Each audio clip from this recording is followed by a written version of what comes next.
সুপ্রিয় দর্শক, শুরু হচ্ছে সিনোরা আমি এখন কি করব। আর আজকে আমরা যে বিষয়টি নিয়ে কথা বলতে চাইছি সেটা হচ্ছে যে মানুষ যে আমাদের ছেড়ে চলে যাবে এরকম একটা ভয় আমাদের ভেতরে কাজ করে। অর্থাৎ প্রিয় মানুষরা, আমরা অনেক সময় ভয় পাই যে প্রিয় মানুষরা যদি আমাদের ছেড়ে চলে যায়, হতে পারে তারা জীবন থেকেই চলে যেতে পারেন, সে কষ্ট তো সে ভয় তো তা কাজ করেই সবার মধ্যে। আবার যদি তারা জীবন ছেড়ে চলে না যান, তারা যদি বেঁচে থেকেও আমাদের ছেড়ে চলে যান, সেই ভয়টা আমাদেরকে ভীষণভাবে তাড়া করে বেড়ায়। তো এই যে কাছের মানুষরা আমায় ছেড়ে চলে যাবে না তো, বা আমাকে এরকম নিঃসঙ্গ জীবন যাপন করতে হবে না তো, এই যে একটি ভয় আমাদের তাড়া করে বেড়ায়, এই ভয়টি কেন কাজ করে সেটা নিয়ে আজকে আমরা কথা বলতে চাইছি। এবং এটার সূত্রটা কোথায় আছে, কোথায় লুকিয়ে আছে, কেন কারো বেশি হয়, কেন কারো কম হয়, সবাই তো এরকম ভয়ে থাকে না। তাহলে কিছু মানুষের কেন এই ভয় কাজ করছে সেটিও বোধহয় আমাদের একটু বোঝা দরকার, জেনে রাখা দরকার। তো সেই উদ্দেশ্যেই আজকে টপিকটা ঠিক করা হয়েছে। আমি পরিচয় করিয়ে দিচ্ছি। স্টুডিওতে যারা আমার সঙ্গে আছেন আজকে, তারা একজন হচ্ছেন ডক্টর ফাইজা আহমেদ। তোমাকে আগে ডক্টর বলেছি? আচ্ছা, বলেছি। তুমি রিসেন্টলি পিএইচডি ডিগ্রি অর্জন করেছো, তোমাকে কংগ্রাচুলেশন স্যার। তুমি একজন সাইকোথেরাপিস্ট হিসেবে কাজ করছো। তো আচ্ছা, আশা করি আজকে ভালো সময় কাটবে। আরেকজন হচ্ছে ফয়সাল আহমেদ রফি। ফয়সাল কাজ করছে, ও একটা সংস্থা নিজে গড়েছে, সেই সংস্থাটার নাম হচ্ছে মাইন্ডওয়েজ, এবং সেখানে সে চিফ সাইকোলজিস্ট হিসেবে কাজ করছে। আমি ঠিক বলেছি তো? ওকে, দুজনকেই স্বাগত। আজকে ফয়জা অনেকদিন পরে এসছো, তোমাকে দিয়ে শুরু করি, তারপর ফয়সাল ছোট মানুষ, ওর কাছে পরে যাব। জি, অনেক ধন্যবাদ ম্যাডাম। আজকে যে আলোচনা, যে বিষয়টা, এটা কিন্তু আমরা আমাদের ক্লিনিক্যাল প্র্যাকটিসেও ম্যাডাম আমরা প্রায় সময় এটা পাই যে অসম্ভব ভয় পাচ্ছে জোর করে ধরে রাখার সম্পর্কে। যেমন আরেকজন বলছে আমি পারছি না, সারাক্ষণ মনে হচ্ছে যে আমার উপর পুলিশিং করছে। এটা কেন হয়? এটা যদি আমরা আমাদের পেছনে যেতে হবে, শৈশবে যখন কোনো একটি শিশু তার যে কাছের যে সম্পর্ক, আমরা যেটা বলি যে অ্যাটাচমেন্ট ফিগার যে আছে, একেবারে কাছের সম্পর্কের যারা আছে তাদের কাছ থেকে যদি সে অবহেলা পায়, অথবা অনেক সময় আছে যে প্যারেন্টরা মনে করে যে তার বেসিক যে নিডগুলো আছে, খাওয়া দাওয়া, তার যা যা প্রয়োজন সব কিছু দিচ্ছি, কিন্তু ইমোশনালি আনঅ্যাভেলেবল থাকছেন। মানে ওই শিশুর সাথে যে একটা আনন্দ ঘন মুহূর্ত কাটানো, তাকে সময় দেয়া, তার সান্নিধ্যটা, এটা শিশুর জন্য কিন্তু ভীষণ লাগে। তো এইটা যখন সে না পায়, এবং কোনো কারণে হয়তো এই পরিবারেই কোনো সংঘাতপূর্ণ অবস্থা আছে যেটার জন্য বাবা মা আলাদা হয়ে যাচ্ছে, বা বাসায় এত অসুবিধা যে ওই শিশুটার প্রতি কেউ মনোযোগী হতে পারেন না, ওই সময় ওনারা অনেক সময় ভাবেন যে না, ওকে তো আমরা যত্ন করছি, একজন কেয়ার গিভার আছে, সে দেখাশোনা করছে। ও কিন্তু খুব ছোট শিশু হলেও এটা সেন্স করতে পারে যে আমার প্রতি যে মনোযোগটা আসার কথা, ও তো এক্স্যাক্টলি এই ল্যাঙ্গুয়েজটা জানে না, কিন্তু ওটা ফিল করে। ওই ডিপ্রাইভেশনটা তার ভেতর খুব বেশি মাত্রায় কাজ করে। এবং এটা ছাড়াও আছে যে হয়তো বাবা মা আছেন খুব কঠোর শাসন করছেন, বা খুব অ্যাবিউসিভ যেটা আছে, যে ছোট বিষয় সে হয়তো বুঝতেও পারছে না যে কেন আমি এত বড় শাস্তিটা পেলাম। এরকমও যখন প্যারেন্টিংটা হয়, বা তার একেবারে কাছের সম্পর্ক যারা, তাদের কাছ থেকে সে ভালোবাসা বা যত্নটার ক্ষেত্রে যদি অনিশ্চয়তা তৈরি হয়, তখন তাদের ভেতর ছোটবেলা থেকেই একটা আশঙ্কা তৈরি হয়, এবং তাদের ভেতর কিন্তু ভীষণ একটা ভয় কাজ করে যে ওদেরকে আমি হ্যাপি করতে পারছি না, সম্ভবত ওরা আমাকে ফেলে চলে যাবে, বা ওরা যদি আমাকে ফেলে চলে যায় তাহলে কি হবে। বাবা মা ঝগড়া করলেও কিন্তু একটা শিশু খুব গুটিসুটি হয়ে কিন্তু ভেতরে ভাবতে থাকে, এখনই মনে হয় ওরা আলাদা হয়ে গেল, তাহলে আমার বাবা মাকে আমি কোথায় পাবো, আমার কি হবে। অনেক সময় তো মা কাঁদতে কাঁদতে বলে আমি চলে যাব, তুমি আমার সঙ্গে এরকম আমার উপর অত্যাচার করছো, আমি চলে যাব। ওটা কিন্তু বাচ্চা হয়তো 3-4 বছর বয়সেও সেটা শুনে ভীষণ ঘাবড়ে যাওয়ার কথা, ভীষণ আতঙ্কিত হয়ে যাচ্ছে। এবং এটা যেটা হয় যে তারপর কিন্তু এটা নিয়ে কেউ হয়তো তার পুরোটা সময় কথা বলে না। তো তার ভেতরের যে ভয়, আতঙ্কটা আছে, তখন সে তার যখন প্রাপ্তবয়স্ক হচ্ছে, বা বন্ধু হচ্ছে, বা রোমান্টিক রিলেশনশিপেও বা কাছের সম্পর্কের ক্ষেত্রেও দেখা যায় যে খুব ভালো একটা বন্ধু হয়েছে, কিন্তু এখন তুমি আমার বন্ধু হয়েছো, তুমি কেন আরেকজনের সাথে কথা বলছো, বা আমার কেন আজকে টেক্সটের রিপ্লাই করছো না, 2 ঘন্টা পরে কেন রিপ্লাই করলে, যখন এই বিষয়গুলো হচ্ছে, তখন তার ভেতরে সেই যে ছোটবেলার যে আতঙ্ক, অনিশ্চয়তা, ভয়টা, যে ফিয়ার অফ বিং অ্যাবান্ডেন্ড, সেই বিষয়টাতে সে আবার ফেরত যায়, এবং তখন তার মনে হতে থাকে যে আবার হয়তো আমার সাথে এটা হবে। তখন তার ভেতরে যে ভয়ের অনুভূতিটা হয়, এটা কিন্তু তার সম্পর্ককে ক্ষতিগ্রস্ত করে। সে বুঝতে পারে না, সে বলে যে আমি এত ভালোবাসি, কিন্তু মানুষজন কেন জানি আমার থেকে দূরে সরে চলে যায়। সে তা খেয়ালও করছে না যে সম্পর্কের ক্ষেত্রে সে কিভাবে একটা নেগেটিভ ইম্প্যাক্ট রাখছে।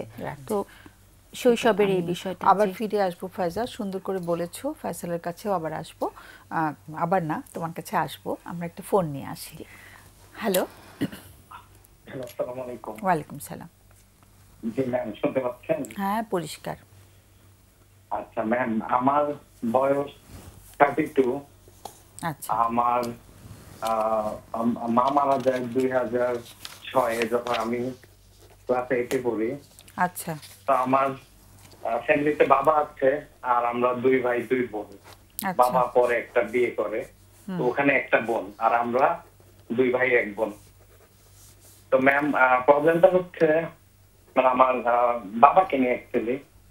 তো আমরা আসলে ম্যাম ছোটবেলা থেকে দেখেছি বাবা খুব রাগী মানুষ। ওনার মানে যেটা উনি চায় ওটাই করতে হয় সবাইকে। বাবার ফ্যামিলির মানে আমার দাদা দাদি চাচা ফুফু সবাই একদম উনি যেভাবে বলে ওভাবেই কাজগুলা বিয়ে করতে হয়, পরিচালনা করতে হয় না। যে মানে আমার বাবার ফ্যামিলিতে উনি যা বলে উনি যা বলেন। আচ্ছা আচ্ছা, ওকে। যে উনার মানে কথা মতে সবাই চলে, উনি সবাইকে ডমিনেট করে, সবাইকে লিড দেয়। তো এরকম ছিল আর কি, ছোটবেলা থেকে দেখে এসেছি। এখন সমস্যাটা হচ্ছে ম্যাম, আমার বাবার প্রচন্ড রাগী মানুষ। উনি আপনার ইনস্ট্যান্ট খুব রেগে যায়। আচ্ছা। তো রেগে যাওয়ার কারণে এই বিষয়টা আস্তে আস্তে আমাদের ফ্যামিলি সবাইকে ইম্প্যাক্ট করে। আত্মীয় স্বজন সবার থেকে আমরা দূরে চলে যাই। ছোটবেলা থেকে দেখে দিচ্ছি মা বাবার সম্পর্ক কখনো ভালো ছিল না। আচ্ছা। আমার নানা বাড়ির লোকজনের সাথে বাবার সম্পর্ক ভালো ছিল না, আমার দাদা বাড়ির লোকজনের সঙ্গেও ছিল না। আচ্ছা। একটা পর্যায়ে এসে ম্যাম আমি যখন ক্লাস 8-এ, তখন মা মারা যায়, তখন সম্পর্কগুলো আরো দুর্বল হয়ে যায়। তো বাবা একসময় একটা বিয়ে করে, ওখানে আমাদের মাদার আসে। বাবা কতদিন পর বিয়ে করলেন? বাবা মা মারা যাওয়ার 6 মাসের মধ্যে বিয়ে করে। 6 মাসের মধ্যে বিয়ে করে ফেলেছেন? 6 মাসের মধ্যে বিয়ে করে। তো বিয়ে করার পর স্টেপ মাদার আসে, কিন্তু ওই প্রবলেম গুলাই মানে বাবার এখন স্টেপ মাদার আমাদের সাথে বাবার যে ইয়ের রাগের শিকার। তো ম্যাম, প্রবলেমটা বর্তমানে এই স্টেজে আছে যে মানে আমরা অ্যাকচুয়ালি কেউ ওনার সাথে ডিল করতে পারছি না। আচ্ছা। মানে উনি যেভাবে চায় এভাবে আমরা কেউই আপনার ক্রিয়েট করতে পারছি না। যেমন ম্যাম, আমার বড় বোনের বিয়ে হয় 2012-এ। তো বিয়ের পর যখন ওর শ্বশুর বাড়ি হয়, ওর হাজবেন্ড হয়, বেবি হয়, তখন ওর প্রবলেমটা ওদিকে বেড়ে যায়। তো ওরা বাবার সাথে ডিল করতে পারছিল না, বাবার ডিমান্ড গুলা ফুলফিল করতে পারছিল না। তো তখন এক পর্যায়ে ম্যাম আমার বোন বাধ্য হয় বাবার সাথে ডিসকানেক্টেড হয়ে যায়। আচ্ছা। হয়ে যাওয়ার পর ও তখন থেকে এখন পর্যন্ত আমার বোন আমার ঘরে আসে না, আমার দুলা ভাইরা আসে না, মানে একদমই টোটাল ডিসকানেক্টেড। এখন ম্যাম রিসেন্টলি যেটা হয়েছে যে আমি বিয়ে করি গত 4 বছর আগে। আচ্ছা।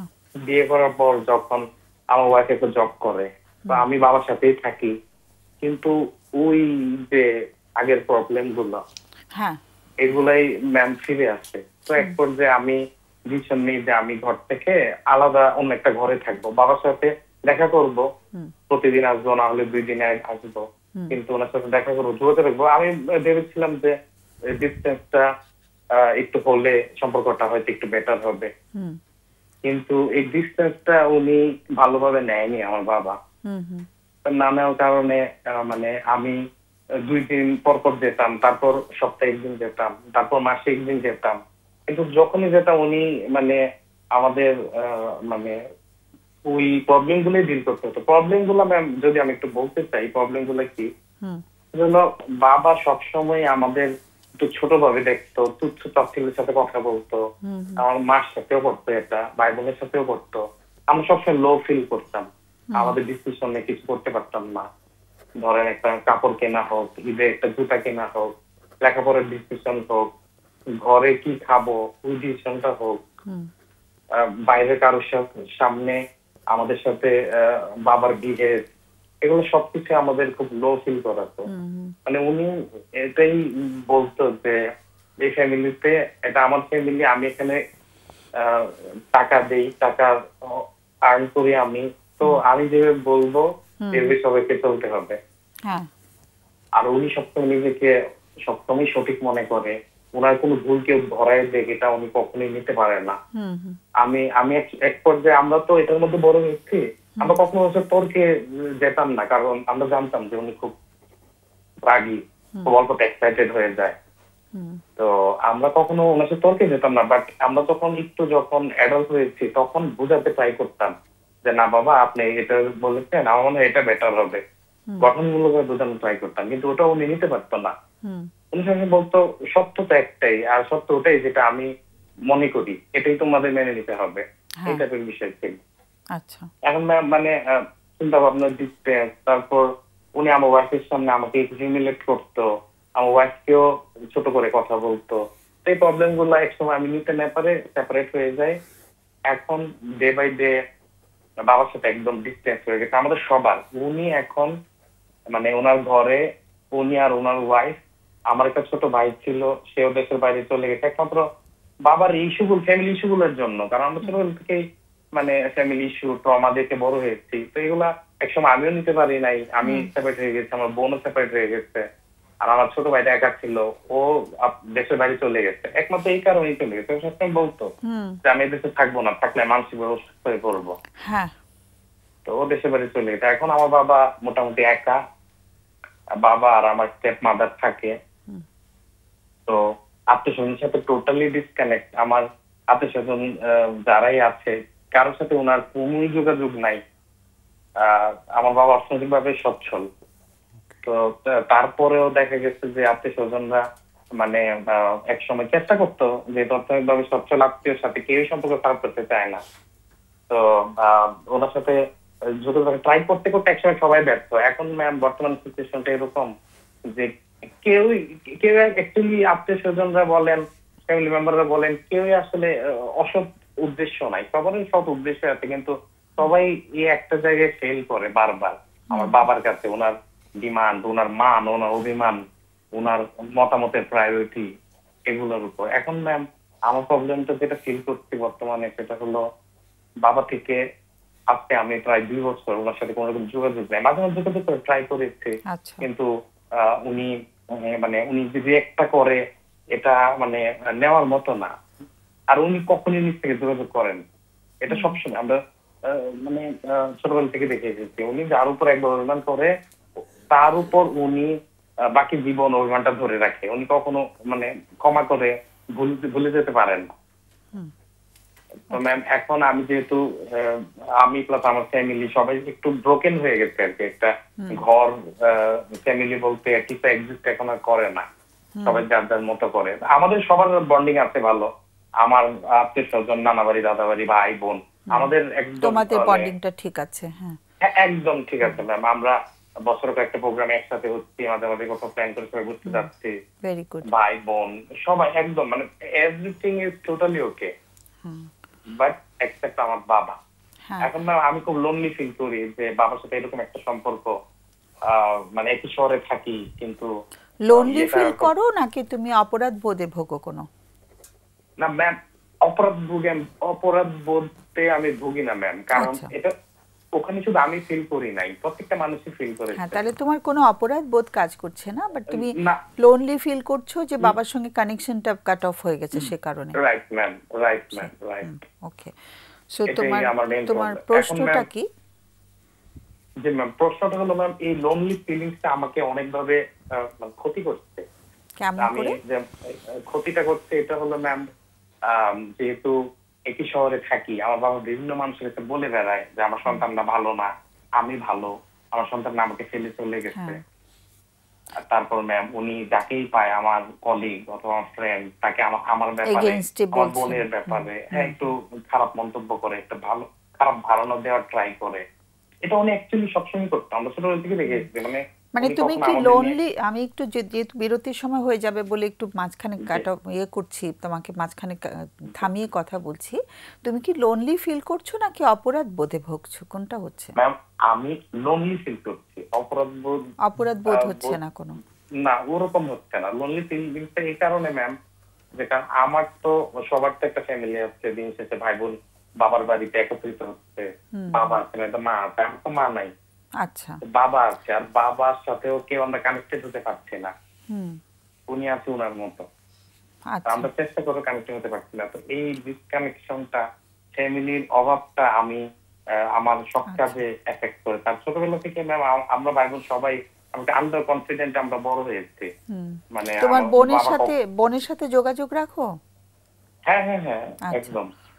তোমরা তো ভাই বোনরা তো ঠিক আছো, তাই না? হ্যাঁ হ্যাঁ, একদম একদম। সো পজিটিভ আর কি, ওই সাইডটা খুবই পজিটিভ, খুবই পজিটিভ। আর তোমার বাবা যে আবার বিয়ে করলেন, সেটা তো 6 মাসের মাথায় বিয়ে করে ফেলেন, তোমাদের কাছে জিজ্ঞেস করেছিলেন বিয়ে করার আগে? হ্যাঁ, আমাদের কাছে জিজ্ঞেস করেছিলেন। আমরা এক পর্যায়ে আমরা বলি যে মানে আমাদের কাছে খারাপ লাগে, কিন্তু খারাপ লাগাটা আমরা আসলে তখন তো বুঝিনি বিয়ের একটা প্রয়োজনীয়তা আছে, তখন আমরা না করি যে বাবা তুমি বিয়েটা করো না, কিন্তু উনি আমাদের প্রেসার দিয়ে বিয়েটা করে আর কি। আর বাবা কি তোমার বাবা কি মা যখন তোমার মা যখন জীবিত ছিলেন, বাবা কি মারধর করতেন মাকে? না ম্যাম, মারধর করতেন না, আচ্ছা, কিন্তু উনার ভোকালি উনি যে মেন্টাল ট্রমাটা দিতেন, মেন্টালি অনেক টর্চার করতেন, মারাত্মক ম্যাম, একদম। একটু তুমি লাইনে থাকো, যেহেতু সময় খুব ফুরিয়ে যাচ্ছে, আমাদের অতিথিদের দু একটা প্রশ্ন থাকলে একটু করে ফেলুক, একটু লাইনে থাকো কষ্ট করে, চট করে একটু প্রশ্ন থাকলে করো। আমার একটা বিষয় জানার ছিল যে আপনি বলছেন যে বেশ কয়েকবারই বলেছেন যে লোনলি ফিল করেছেন, আর আপনার ভীষণ অসুবিধা হচ্ছে, অসুবিধাগুলো কি সেটা যদি একটু বলেন, যে সেটা কি কাজের ক্ষেত্রে না কোথায় অসুবিধাটা বোধ করছেন? জি ম্যাম, আমি যেহেতু একটা ছোট শহরে থাকি, এখানে সবাই সবাইকে চেনে, তো আমার বাবা যেহেতু সবাইকে বলে বেড়াচ্ছে আমাদের ভাই বোনের বিষয়টা, তো অনেকে এটা আমার বাবার মুখের কথাটাই সবাই পজিটিভলি নিচ্ছে, এবং সবাই ওটাই মিন করতেছে যে নিশ্চয়ই ছেলে মেয়েরা ভালো না, নয়তো বাবার সাথে কেন সম্পর্কটা নাই, বাবা তো ওদের সবকিছুই করেছে। তা আমরা যে প্রতিনিয়ত সামাজিক বিষয়টা ফেস করতে হচ্ছে। দ্বিতীয়ত হলো ম্যাম, আমার এখন ওয়াইফ আছে, আমার একটা ইন লস আছে, ওখানে তো ম্যাম একটা ফ্যামিলি দেখতে পাচ্ছি, কিন্তু আমি তো কাউকে আমার ফ্যামিলিটা দেখাতে পারছি না। সেটাই, একটা সেকেন্ড, একটা প্রশ্ন করবে আপনাকে। আমি একটু আপনার কাছে জানতে চাচ্ছি যে আপনি বলছিলেন যে আপনি লোনলিনেসে আর কি ভুগছেন বা একাকিত্ব বোধ করছেন, আমাকে কি একটু বলবেন যে বাবার সাথে কি আপনার এর আগে কাটানো কোনো ভালো মুহূর্ত ছিল যেটা আপনি মিস করছেন, বা আপনি কি বাবাকে আসলে কোন জায়গাটায় দেখতে চাচ্ছিলেন যেখান থেকে আসলে একাকিত্ব ফিলিংসটা বারবার আসতেছে? জি, আমার বাবার সাথে কাটানো কোনো ভালো মোমেন্ট নাই, আমি যতটুকু জানি আমার ভাই বোনেরও নাই, মা যখন জীবিত ছিল মায়েরও নাই কোনো ভালো মোমেন্ট। আমরা তো উত্তরটা পেয়ে গেছি, আমরা একটু ছেড়ে দিতে হচ্ছে, আমাদের বিরতির সময় হয়ে গেছে, তো আমরা বিরতি থেকে এসে আমরা এই বিষয়টা নিয়ে আলোচনা করব সবাই মিলে, কেমন? অনেক অনেক ধন্যবাদ ফোন করার জন্য। আমাদের বিরতিতে চলে যেতে হচ্ছে, মাঝখানে থামিয়ে দিয়ে আমরা বিরতি থেকে ঘুরে আসি। সুপ্রিয় দর্শক, আমরা ছোট্ট একটা বিরতিতে যাচ্ছি, বরাবরের মতন একটু পরে ফিরে আসবো সিনোরা আমি এখন কি করব অনুষ্ঠানে।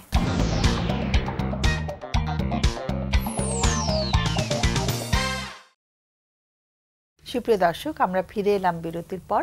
আর আজকে আমরা যে বিষয়টি নিয়ে কথা শুরু করেছিলাম, সেটা হচ্ছে যে কাছের মানুষটি যদি ছেড়ে চলে যায়, ভালোবাসার মানুষটি, সেই ভয় আমাদেরকে তাড়া করে বেড়ায় কেন, সেটা নিয়ে আমাদের অতিথিরা সুন্দর করে কথা বলেছে। এবং আমাদের একজন দর্শক বন্ধু আমাদেরকে কল করেছিল বিরতির ঠিক আগে, সেই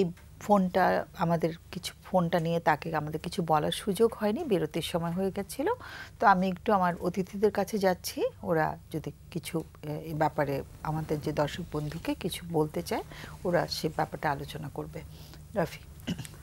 ওকে ম্যাম, আমার কাছে আর কি আমরা যেটা আলোচনা করছিলাম যে উনি ছোটবেলা থেকেই যেহেতু আর কি বাবার সেই স্নেহটা বা সেই যত্নটা পাননি, সুতরাং সবসময় এখানে একটা ঘাটতি ছিল। এবং আমাদের সামাজিক প্রেক্ষাপটে হচ্ছে বাবা এবং মায়ের প্রেজেন্সটা হচ্ছে খুবই নিরাপদ বোধ করায় তাদের সঙ্গে থাকাটা, কিন্তু দেখা গেছে যে উনি আর কি ওনার কৈশোরী হচ্ছে ওনার মা হারান, এবং একই সাথে হচ্ছে বাবার যে আচরণটা সেটা ওনাদের সাথে কখনোই আর কি নিরাপদ বোধ করার নেই, বরং ওনাদেরকে আরও বেশি অনিরাপদ বোধ করেছেন। তো সেখান থেকে দেখা যাচ্ছে যেটা যে সবসময় উনি আর কি একটা কষ্ট বা খারাপ লাগা তৈরি হয়েছিল। এবং যেহেতু সামাজিকভাবে উনি আর কি বসবাস করেন এবং অন্যান্য মানুষের সাথে ওনার সম্পর্ক রাখতে হয়, সেখানে বাবার একটা গুরুত্বপূর্ণ ভূমিকা, যেটা উনি বারবার বলছিলেন যে অন্যদেরকে উনি বলে বেড়ান যে ওনার সন্তানরা ওনাকে দেখভাল করে না বা ওনার সম্পর্কে নেতিবাচক কথা বলেন। তো সেখান থেকে দুইটা জিনিস হয়, একটা হচ্ছে যে বাবার কাছে যে প্রত্যাশিত আচরণ থাকে সেটা না পাওয়া, আরেকদিকে হচ্ছে সামাজিকভাবে হেয় প্রতিপন্ন হওয়া কিংবা নিজেকে ছোট মনে করা। এই দুটো মিলেই আসলে ওনার মধ্যে এক ধরনের কষ্ট বা খারাপ লাগা তৈরি হয়েছে, যেটা হয়তো কিছুটা আর কি অ্যাবান্ডনমেন্ট অথবা এই ধরনের ফিলিংসের জন্ম দিয়েছে ওনার মাঝে। সুতরাং সেই জায়গাটা আমার কাছে মনে হয়েছে। আমি আর কি মনে করি যে উনি যদি আরেকটু ওনারকে আমরা একটু জানার চেষ্টা করতাম তাহলে হয়তো আরেকটু গভীরে যেতে পারতাম যে উনি আসলে এই অবস্থায়, উনি বারবার বলছেন যে ওনার উপর এটার প্রভাব পড়ছে। এখন একটা রাগও তো সৃষ্টি হওয়ার কথা, অভিমান থেকে রাগ, হ্যাঁ একটা রাগ বা অভিমান থাকার কথা। অ্যান্ড সেখান থেকে আর কি আমরা জিজ্ঞাসা করেছিলাম যে ওনার কী ধরনের সমস্যা তৈরি হচ্ছে, যে উনি বারবার বলছিলেন। তো উনি যদিও একাকিত্বের কথা বলছেন আর সামাজিকভাবে হেয় প্রতিপন্ন হওয়ার কথা বলছিলেন, কিন্তু আর কোন কোন জায়গায় আসলে এটার প্রভাব পড়েছে উনি উল্লেখ করেননি। তারপরে আমার কাছে মনে হচ্ছে যে উনি আসলে বেশ অনিরাপদ বোধ করছেন যে সামাজিক প্রেক্ষাপটে উনি আসলে এখানে কোনো ধরনের সাপোর্ট পাচ্ছেন না ফাদার ফিগার বা বাবার মতো একজন মানুষের কাছ থেকে। আবার অন দ্য আদার সাইড অনেক দিন যাবৎ বাবার যে রোলটা ওনার লাইফে থাকার কথা, একটা প্রত্যাশিত রোল, যে আমাদের যখন বাবা থাকেন সে যে রোলটা প্লে করে, যে ভূমিকাটা রাখে, সেটা না পাওয়াটাও ওনার মধ্যে এক ধরনের বেদনা বা কষ্ট তৈরি করেছে, যে আশপাশে অন্যদের বাবারা কী করছে এবং সে যে সেটা পাচ্ছে না, ওইটাও তার মধ্যে একটা কষ্ট বা খারাপ লাগার তৈরি করছে আর কি, যেটা মেনে নিতে তার কষ্ট হচ্ছে আমার কাছে মনে হয়েছে এই জায়গাটা। বাকিটা যদি কিন্তু তুমি কিছু বলবে তো, এখন ও তো জিজ্ঞেস করলো যে ওই কষ্টটা নিয়ে ও কি করবে। এখন ম্যাম এখানে ব্যাখ্যা করলে কিন্তু আমরা কোনো ওর জন্য কোনো পরামর্শ রাখবো কিনা।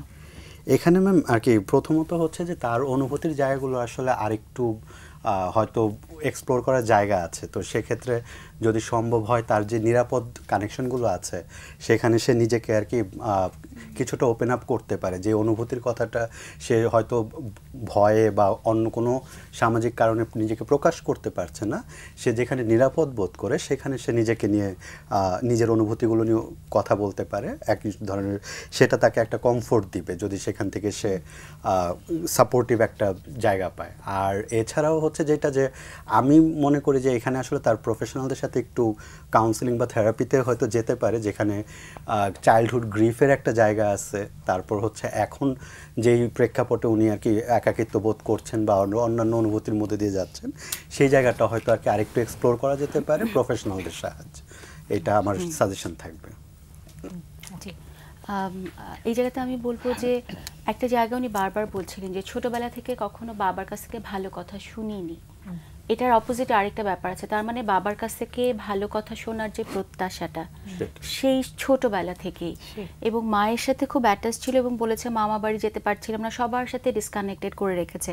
তার মানে যাদের কাছ থেকে ভালোবাসা যত্নটা আমি পেতে পারতাম তাদের থেকেও বাবা দূরে রেখেছে, এবং সমস্ত ভাই বোনের সাথেও এখন দূরত্ব, বোনের সাথে আসতে পারছে না বা পারিবারিক যে একটা দূরত্ব তৈরি হয়েছে, সেই জায়গাটাতে আমার কাছে মনে হচ্ছে তার শৈশবের যে সেই না পাওয়ার কষ্টটা, সম্পর্কটা ভালো, যোগাযোগটা আছে, কিন্তু উনি যেটা চাচ্ছেন যে একটা পরিবারে সবাইকে নিয়ে, সেটার একটা কষ্টবোধ আছে। আর আরেকটা জায়গা যেটা হয়েছে যে সেই ছোটবেলা থেকে শুনে এসেছেন এই নেগেটিভ কথা, এখনও শুনছেন, এখন উনি এস্টাবলিশড হয়েছেন, বিবাহিত, ওনার একটা সামাজিক অবস্থান তৈরি হয়েছে। তো আমার কাছে মনে হয়েছে যে বাবার জায়গাটাকে কি এভাবে দেখা যায় কিনা, যে বাবা এমন একজন ব্যক্তি যিনি আসলে ওনাকে যে উনি যেটা চাচ্ছেন, ওনার যে প্রত্যাশাটা, ওটা দেওয়ার সামর্থ্য সম্ভবত ওনার নেই। এখন তো উনি একটা বয়োজ্যেষ্ঠ অবস্থায় আছে, তাই তো? এই মানুষটাকেও আমরা পাচ্ছি না পরিবর্তন করার জন্য। আমি আপনাকে বলবো যে আমি আমি আমি অবশ্যই এই ব্যাপারে খুবই নিশ্চিত যে আপনার মধ্যে অসংখ্য ভালো গুণাবলী আছে। সেটা যদি একটা আপনি লক করতে পারেন, যে একটা পজিটিভ সেলফ একটা লক করা, যে আমার ভেতরে এই ভালো গুণাবলী আছে, এবং আপনাকে যারা পছন্দ করেন, ভালোবাসেন, আপনার স্ত্রী, আপনার ভাই বোন, তাদের কাছ থেকে কিন্তু আপনি জানতে চাইতে পারেন যে আপনার মধ্যে ভালো গুণাবলী কী কী আছে। তো এটা যখন উনি শুনবেন, এটা ওনার যে একটা ওই ইনার ডিপ্রাইভেশন আছে, যে আমার ভালো কথাগুলো তো আমাকে নিয়ে কেউ বলে নাই বা বাবা বলে নাই অন্যদের কাছে, তো ওইটা তাকে যেটা করবে যে তার ওই যে ডিপ্রাইভেশনের জায়গাটা বা কষ্টের জায়গাটা বা ওই যে একাকিত্ব, যে বাবা সবার কাছে খারাপ বলে আমি তো সবার থেকে আলাদা হয়ে গেলাম, যখন দেখবে যে আরও কিছু সম্পর্ক আছে যারা তার সম্পর্কে ইতিবাচক চিন্তা করে, তাকে ভালোবাসেন, সেই জায়গাগুলো যখন আপনি জানতে পারবেন, এটা কিন্তু আপনার জীবনের জন্য একটা উপহার, এবং আপনি দেখবেন যে আপনারও যথেষ্ট মূল্য আছে। এবং আমি বলবো যে আপনি নিজেকেও যে ভালোবাসেন, আপনি যে এই ছোটোবেলা থেকে যেভাবে করে এই পর্যন্ত সারভাইভ করেছেন, এটা অসম্ভব একটা মানসিক জোরের ব্যাপার। এটার জন্য নিজেকে যদি অনেকগুলো ভালো কথা বলা যায়, নিজেকে যদি অনেক বেশি এনকারেজ করা যায় যে আমার এই জার্নিটা খুব কঠিন ছিল কিন্তু আমি এই জার্নিটা ভালোভাবে শেষ করেছি, এবং এত কষ্ট আপনি পেয়েছেন বাবার কাছ থেকে, তারপরও বাবার প্রতি আপনার যে ভালোবাসা, রিকানেক্টেড হওয়ার যে চেষ্টাটা বা ইচ্ছাটা, এটা বোঝা যায় যে তার পরিবারের সাথে যে তার ওই আবার রিকানেক্টেড হওয়াটা, কারণ ছোটোবেলা মাকেও হারিয়েছে, তাহলে বাবার সাথে ওই যোগাযোগটা স্থাপন করতে চাচ্ছে। কিন্তু এই জায়গাটা আমি বলবো যে বাবার সাথে সম্পর্কের ব্যাপারটাতে প্রত্যাশাটা যদি আপনি একটু কমিয়ে রেখে আপনার বাবার প্রতি আপনার যা দায়িত্ব আছে সেটা করা, ওনার প্রতি যে ভালোবাসাটা আছে সেটা আপনার মতো করে প্রকাশ করা। কিন্তু আপনি যদি মনে করেন যে উনি ওই যে রেসিপ্রোকেট করবেন, উনি একইভাবে আপনাকে বলবেন, সেই প্রত্যাশাটাতে আমি বলবো যে ওটা কমিয়ে রাখাটা আপনার জন্য ভালো হবে। একদম কোনো প্রত্যাশা ছাড়াই তো বলতে পারি। একদম, হ্যাঁ, কারণ প্রত্যাশাটাই কিন্তু কষ্ট দিচ্ছে। প্রতি মুহূর্তে যখন আমি শুনছি যে অন্য মানুষের কাছে আমাকে নিয়ে কিছু নেতিবাচক কথা বলেছে, কিন্তু এটা তো আমার কাছে নতুন না, আমি ছোটবেলা থেকেই দেখে এসেছি, আমি জানি যে এই মানুষটা পারছে না, মানে এটা তার ইনক্যাপাসিটি আমি বলবো। তো সেইভাবেই যখন বিষয়টাকে আপনি দেখবেন, আপনার এই পিকচারটাকে যখন এভাবে করে আপনি দেখবেন, তখন আপনার এখন যে কষ্টবোধ বা একাকিত্ব, সেই জায়গাটা অনেকটা হয়তো উপশম হবে বলে আমি মনে করি। একটু আমার আচ্ছা সরি, আমি একটু যোগ করলে সময় পেলে পরে যোগ করব। আমার বাবার সাইকোলজিটা নিয়ে খুব অনেক কিছু মাথায় ঘুরছে। যাই হোক, একটা ফোন নিয়ে আসি আমরা। হ্যালো, আসসালামু আলাইকুম। ওয়ালাইকুম সালাম। ম্যাম, আমি আমার একটা সমস্যা নিয়ে কথা বলতে চাচ্ছিলাম। Sure, please. ম্যাম, আমার যেটা সমস্যা হচ্ছে ম্যাম, আমার বয়স হচ্ছে এখন 22 বছর। আমি হচ্ছে মানে অনার্সে পড়ছি এখন। ওকে, সেকেন্ড ইয়ারে পড়ছি এখন। ম্যাম, আমার এখন পরিবার থেকে আমার বাবা মা মানে বিভিন্ন আত্মীয় স্বজন সবাই এখন চাচ্ছে যে আমার মানে বিয়ে করার জন্য সবাই সিদ্ধান্ত নিচ্ছেন যে এখন মানে বিয়ে ডিসিশনটা নেওয়া উচিত। কিন্তু ম্যাম, আমি এখন হচ্ছে বিয়ের জন্য রেডি না একদমই। ম্যাম, তো আমি বলেছি বিভিন্ন ভাবে, আমার পরিবারকে বোঝানোর চেষ্টা করেছি যে আমি এখন বিয়ের জন্য রেডি না। আমি আরেকটু টাইম চাচ্ছিলাম ম্যাম, কিন্তু হচ্ছে আমার পরিবারের বিভিন্ন আপু আম্মু সবাই মানে একটু প্রেশার ক্রিয়েট করছে যে কেন তুমি এখন করতে চাচ্ছ না বা কি সমস্যা।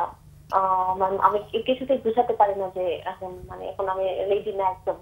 তো ম্যাম, বিভিন্ন সবাই বলতে থাকে যে কেন, কি সমস্যা, কেন এরকম মানে বিভিন্ন খারাপ কথা বলে যে কেন করতে চাচ্ছ না, কি সমস্যা, এরকম। ম্যাম, খারাপ কথাটা কি? জি ম্যাম, খারাপ কথাটা কোনটা বলছে? ম্যাম, বিভিন্ন ধরনের খারাপ কথা বলে যে ওর মনে হয় কিছু সমস্যা আছে, ও কেন করতে চাচ্ছে না, এরকম। আচ্ছা, মানে তোমার কিছু এমন কিছু সমস্যা আছে যেটা মানে খুবই নেগেটিভ আর কি, তাই তো? না ম্যাম, আমার কোনো সমস্যা নেই, মানে না, ওরা বলছেন, ওরা তোমার কিছু সমস্যার কথা তুলে ধরছেন, খুব নেগেটিভলি তুলে ধরছেন, তাই তো? জি জি জি, হ্যাঁ হ্যাঁ হ্যাঁ, সেটাই। একটু যদি বলো যে তুমি তো মাত্র সেকেন্ড ইয়ারে পড়ছো, তোমার নিজের ইচ্ছেটা কি? ম্যাম, আমার ইচ্ছেটা হচ্ছে আরো অনার্সটা শেষ করে দেন হচ্ছে যে আমি আগাতে চাচ্ছিলাম, কিন্তু আমার আব্বু আম্মু চাচ্ছে যে এখন থেকে যদি করা যায়, আগানো যায়, তাহলে ভালো হয়। তুমি অনার্স শেষ করে তারপর বিয়ের কথা ভাববে, তাই তো? তাহলে তোমার আরো 2 থেকে 3 বছর পরে করতে চাইছো? জি জি, হ্যাঁ। ওকে, তোমার কি কাউকে পছন্দের কেউ আছে? না না না ম্যাম, এরকম কিছু নেই। থাকলে অসুবিধা আছে? জি ম্যাম, থাকলে তো কোনো অসুবিধা নেই, তাই না? হ্যাঁ, তুমি লজ্জা পাচ্ছ মনে হচ্ছে। ওকে, হ্যাঁ, সে তোমার এরকম পছন্দের কেউ নেই, কিন্তু তুমি মনে করছো যে তুমি এখনো মানে সব দিক থেকে প্রিপেয়ার্ড না, মানসিকভাবে একেবারেই প্রিপেয়ার্ড ফিল করছো না, আর তুমি আরেকটু অনার্স পাস করে আরেকটু নিজেকে যোগ্য করতে চাইছো, তাই তো? ওকে। এবং তোমার রেজাল্টস কেমন হচ্ছে? ম্যাম ভালোই হচ্ছে মোটামুটি, আরেকটু এফোর্ট দিলে আরেকটু ভালো হবে। হ্যাঁ, মানে তুমি একটা ভালো ফলাফল হোক তোমার অনার্সে, সেটাও চাইছো, তাই তো? জি হ্যাঁ জি ম্যাম। এইখানে কি তোমার পুরো ফ্যামিলি তোমাকে জোর করছেন নাকি শুধু বাবাই জোর করছেন? পুরো ফ্যামিলি ম্যাম, কেউ মানে সাপোর্টে নেই, যে আমার সাপোর্টে কেউ নেই যে এখন থাক, ও যখন চাচ্ছে না যে এখন থাক, এরকম কেউ বলে না, সবাই চাচ্ছে যে হ্যাঁ ভালো হয়, কেন চাচ্ছে না এরকম। কয় ভাই বোন তোমরা? ম্যাম এক ভাই এক বোন। তুমি কি বড়? না ম্যাম আমি ছোট, আমার ভাই আছেন বড়। ভাই তোমার চেয়ে কত বড়? ম্যাম 6 বছরের বড়। ভাই কি বিবাহিত? না না ম্যাম বিবাহিত না। ভাই এখনো বিয়ে করেনি? ভাই চাকরি করছেন না কি করছেন? হ্যাঁ জি ম্যাম চাকরি করছেন। তো ভাইয়ের বিয়ের জন্য তারা অস্থির হচ্ছে না, তোমার বিয়ের জন্য অস্থির? এইটাই তো ম্যাম। ভাইকে জোর করছেন না? না না ওরকম কিছু না ভাই, এটাই বলে যে তোমাকে বিয়ে পরে ভাইকে বিয়ে দেবো, এটা বলে। আচ্ছা, তোমার বিয়ে আগে হবে তারপরে ভাই বিয়ে করবে। তো ভাই কি বলে? ভাই কি তোমার বিয়ের জন্য অপেক্ষা করছে? ভাই ভাই ভাই বলে যে ও যখন চাচ্ছে না এখন না হোক, তো কিন্তু আমার আব্বু আম্মু ভাইয়ের কথা শুনে না, আমার কথা শুনে না, যে কেন না। মানে আব্বু আম্মু দুজনেই একই কথাই বলছেন? জি জি, আব্বু আম্মু পরিবারের সবাই, আত্মীয় স্বজন, খালা সবাই জোর করছে। জি জি। হ্যাঁ, তুমি এখন ভীষণ বিপদে পড়েছো, তাই তো? হ্যাঁ। তোমার প্রশ্নটা কি আজকে আমাদের কাছে?